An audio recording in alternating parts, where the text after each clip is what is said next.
Is heaven going to be boring? It would be strange if an infinite God wasn't strange to us. Obviously, you get jewels, you get a city, you get all of these imageries about heaven, what it's going to be like. But Paul ultimately says that no eye has seen, no mind has conceived what God has in store for us. So heaven will not be boring. We think of eternity, that it's going to be so long. But remember, we can't even begin to comprehend how long eternity is. And if you're with the God who is the most joyful being in the entire universe, that's going to be a pretty joyful time.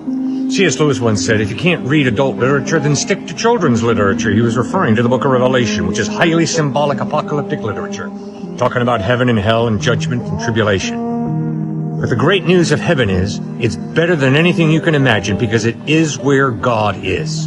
And that's the first thing about heaven. It's a love relationship with the living God where you see God more clearly. We don't have to guess quite as much. We don't have to figure out quite as much because you're going to see Christ face to face. Secondly, heaven is about relationships with other people. They're going to be relationships of love, of integrity, of kindness and goodness and really, really deep intimacy. And that is incredible. See, the reason there's going to be no boredom in heaven is because it'll take eternity to keep on getting to know the eternal God in all of his splendor and all his majesty. And it'll take eternity to continue to get to know other people.